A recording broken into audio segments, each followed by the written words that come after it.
அனைவருக்குமே வணக்கம். சற்று முன் கிடைத்திருக்கக்கூடிய ஒரு மிக மிக முக்கியமான செய்தி ஒன்று வெளியாகியுள்ளது. சற்று முன் உதயநிதியை தூக்கிய டெல்லி போலீஸ் தமிழகத்தில் பரபரப்பு, இது மாதிரி செய்திகள் வெளியாயிருக்கு. ஸோ ஏற்கனவே உதயநிதி ஸ்டாலின் அவர்கள் டார்கெட் பண்ணி தான் டாஸ்மாக் கூடிய நிறுவனத்தில் பார்த்தீங்கன்னா டார்கெட் பண்ணி அமலாக்கத்துறை அதிரடியாக இரண்டாவது முறையாக ரைடு நடத்தியிருந்தாங்க. அதுவும் 3 நாட்களாகவே தொடர்ந்து நடைபெற்றது இல்லையா. அதிமுகவில் பார்த்தீங்கன்னா ஏற்கனவே நிறைய பிரச்சனைகள் போயிட்டு இருந்தாலுமே இப்போ உதயநிதி ஸ்டாலின் அவர் டார்கெட் பண்ணி இப்போ அமலாக்கத்துறை களத்தில் ஸோ இறங்கியிருக்காங்க. இருந்தாலுமே ஏற்கனவே டாஸ்மாக் கூடிய நிறுவனத்தில் நடந்த ரைட்டின் அடிப்படையில் எக்கச்சக்கமான பணங்கள் சிக்கி இந்த பணம் பார்த்தீங்கன்னா செந்தில் பாலாஜி அவர்கள் ஒரு முக்கிய புள்ளியாக பார்த்தீங்கன்னா மிகப்பெரிய ஊழல்வாதியாக பேசப்பட்டிருக்கார் இல்லையா. ஸோ இவர் பார்த்தீங்கன்னா இப்போ அதிரடியாக திமுக நீக்கப்பட்டு இப்போ இல்லாத அமைச்சராக இருக்கார்.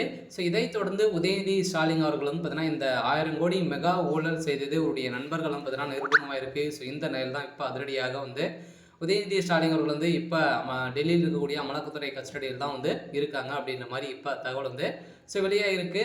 ஸோ இதை பற்றி இந்த வீடியோவில் சரமாக முழுமையாக பார்க்கலாம். ஸோ அதுக்கு முன்னாடி நம்ம சேனலுக்கு இப்போ தான் நீங்கள் முதல் முறையாக வந்திருக்கீங்க அப்படின்னா ஸோ மறக்காமல் நம்மளுடைய சேனல் சப்ஸ்கிரைப் பண்ணி சப்போர்ட் பண்ணுங்கள். ஸோ வாங்க வீடியோக்குள்ளே போகலாம். ஸோ பார்த்தீங்கன்னா ஏற்கனவே உதயநிதி ஸ்டாலின் அவர்கள் தெரியும். ஸோ நிறைய அவர் துணை முதல்வர் ஆனதுலேருந்தே ஒரு மிகப்பெரிய பிரச்சனையாகவே இருக்கார்.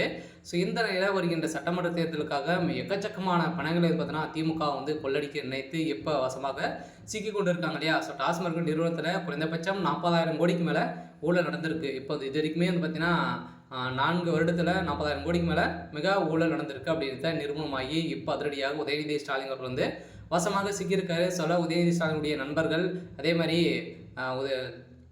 டாஸ்மாக் கூடிய மேல் இயக்குநராக இருந்த விசாரணை வீட்டில் 2-3 நாட்களாகவே ரைடுகள் நடந்தது. ஸோ இந்த ரைடின் அடிப்படையில் இப்போ அதிரடியாக பார்த்தீங்கன்னா உதயநிதி ஸ்டாலின் அவர்கள் அவர்கள் கொடுத்த வாக்குமூலத்தின் அடிப்படையில் இப்போ அதிரடியாக உதயநிதி ஸ்டாலின் அவர்கள் டெல்லிக்கு தூக்கியிருக்காங்க. சொல்ல இந்த நிலையில் திமுகவுடைய ஆட்சிக்கு ஒரு மிகப்பெரிய கேள்விக்குறி தான் வந்திருக்கு. சில விரைவில் திமுக தமிழகத்தில் ஆட்சி மாற்றம் ஏற்படும் அப்படின்ற மாதிரி சொல்லியிருக்காங்க. இன்னும் 6 மாதங்களில் ஆட்சி இருக்குது.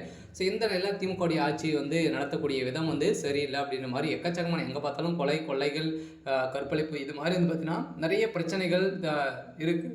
ஸோ இந்த நிலையில் கண்டுகொள்ளாத முதல்வர் ஸ்டாலின் அவர்களுக்கு தான் இப்போ அதிரடியாக முதல்வர் ஸ்டாலின் அவர்கள் முதல்வர் கிடையாது அப்படின்ற மாதிரி இப்போ ஜனாதிபதி அவர்களுக்கு உத்தரவு போட போகிறதாக ஒரு தகவல் ஸோ வெளியாகி வருது.